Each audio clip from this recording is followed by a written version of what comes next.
మీరు అక్కడ ఆగిపోయారు. నెక్స్ట్ లెవెల్కి వెళ్ళాలి. ఆ నెక్స్ట్ లెవెల్కి వెళ్ళాలంటే నేను కూడా అదే ఆలోచిస్తున్నా. అవన్నీ నేను మాట్లాడతాను, మీకు చెప్తాను. ఇది ఒక పైలట్గా తీసుకుందాం. ఈ గ్రామానికి వచ్చాను, మీరు చెప్పింది ఇమ్మీడియట్గా చేపిస్తాం. నా concept net zero. Agriculture waste కూడా వేస్ట్ కాదు, దాన్ని కన్వర్ట్ చేసుకోగలిగితే సంపదగా సృష్టించుకోవచ్చు, మళ్లీ పొలాలకు వేసుకోవచ్చు, అనేక లాభాలు ఉంటాయి. Will work it out. Thank you మా. ఎక్సలెంట్. ఏం చదువుకున్నావు నువ్వు? డిగ్రీ చేశావు. చాలా మంది చదువుకున్న ఉన్నారు ఇక్కడ, అందుకే చూస్తున్నారు అందరూ ఫ్యాంట్లే వేసుకున్నారు. ఇప్పుడంతా మోడర్న్ రైతులైపోయాం.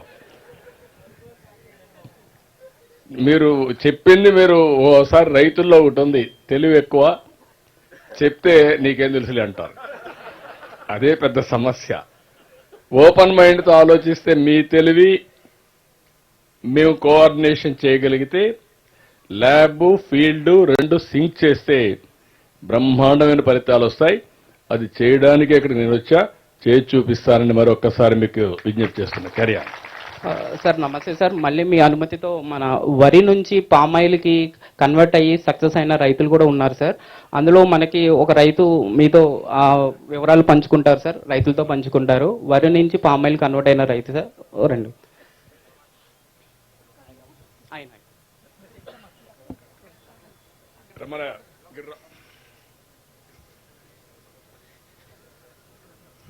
రైతన్న మీకోసం కార్యక్రమానికి విచ్చేసినటువంటి మాన్యశ్రీ ముఖ్యమంత్రి వర్యులు శ్రీ శ్రీ శ్రీ నారా చంద్రబాబు నాయుడు గారికి, అలాగే ఎమ్మెల్యే గారికి, మొత్తం మినిస్టర్లకి, మొత్తం కలెక్టర్ గారికి, మొత్తం అందరికీ, నా తోటి రైతులందరికీ హృదయపూర్వక ధన్యవాదాలండి.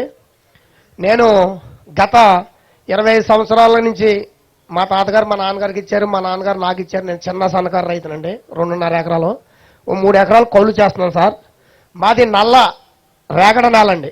అది పామాయిల్కి అనువు కానీ నేల అని ప్రతి వాళ్ళు అపోహపడుతున్నారు. నేను కూడా ఉన్నాను అందులో. కాకపోతే ఈ 10 సంవత్సరాల మట్టి మేము బోర్లు వేసి, ఆ బోర్లు పోతుంటే మళ్ళీ ఇంకో బోర్ వేసి వాటర్ ఎక్కువ వాడవలసి వస్తుందండి ప్యాడీకి. దాంతో మేము ఇసుకు చెంది పామాయిల్కి వెళ్ళాలనే నిర్ణయంతో ఉన్నాం. ప్రకృతి వైపరీత్యాల వల్ల మొన్న రీసెంట్గా మొన్న వచ్చిన మంద తుఫాన్ వల్ల 1 ఎకరం 3 గంటలన్నర కోసామండి. మిషను గంటకు వచ్చి 3,000 రూపాయలండి.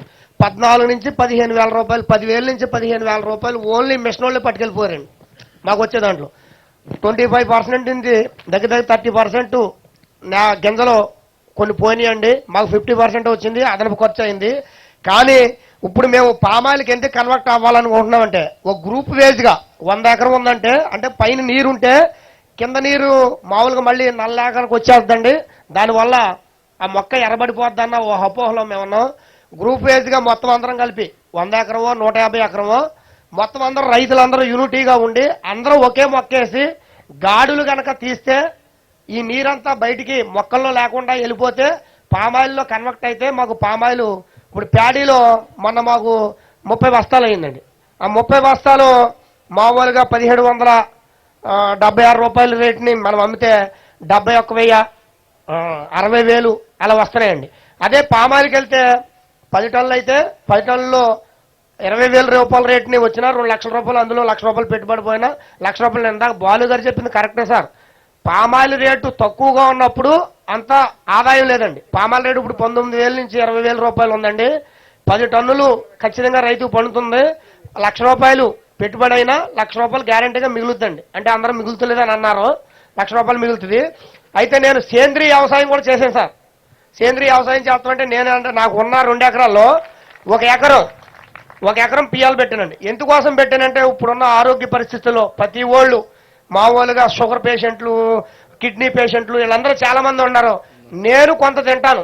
తర్వాత నెక్స్ట్ నా తోటి రైతులు ఎవరన్నా మారేవాళ్ళు మీలాంటి పెద్దలు ఎవరైనా, ఏవో గారు, జేడీ గారు, డి గారు చాలా మంది నా దగ్గర నుంచి పట్టుకెళ్ళారండి. నేను చేలోకి వెళ్ళలేదండి. ఏవో గారు చూసి ఈ మామూలు జీవామృతం కొట్టండి, చేప ద్రావణం కొట్టండి, లేకపోతే పాలింగు కొట్టండి, లేకపోతే పుల్ల మజ్జిగ కొట్టండి, లేకపోతే దర్శపర్ణి కొట్టండి, లేకపోతే అగ్నిహోత్రం కొట్టండి, లేకపోతే మామూలుగా మీరు తూటికాడి కషాయం కొట్టండి అంటేనే కొట్టాను తప్ప నేను మామూలుగా ఫెర్టిలైజర్స్ మట్టుకు వాడలేదండి.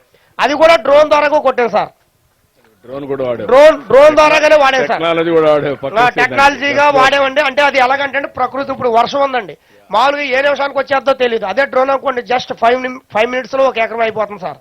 ఆ ఎకరం వల్ల గమ్ముని ఎదరికి వెళ్తుందండి. ఇప్పుడు మన ఎమ్మెల్యే గారు నీ ఆరోగ్యం బాగుందా? నా ఆరోగ్యం నెంబర్ 1 అండి. నాకు 50 సంవత్సరాలు సార్. 50 సంవత్సరాలు ఇవాళకైనా నేను 60 నుంచి 70 కేజీలు గడ్డి ఎత్తానండి. నాకు 3 ఆవులు ఉన్నాయి. ఇంటికాడ డ్రమ్ ఉంటది, అందులో మామూలుగా జీవామృతం తయారు చేసుకుంటాను, ఆవు పంచతం పట్టి అది తయారు చేసి నా ఇంటికాడ ఉన్న కూరగాయల మొక్కలు కూడా పోసుకుంటాను సార్. అంటే నా గురించి, నా ఆరోగ్యం, తర్వాత నాతోటి నా రైతులు ప్లస్ ఎవరైనా నాకు తెలిసిన ఆఫీసర్స్ కానీ పెద్ద పెద్ద వాళ్ళు కానీ అంటే కొంచెం జడుస్తున్నారండి. మేము చెప్పేది నాకు వచ్చేదైతే ఎదరగా పండేదైతే 40 బస్తాలైంది అనుకుంటున్నాను.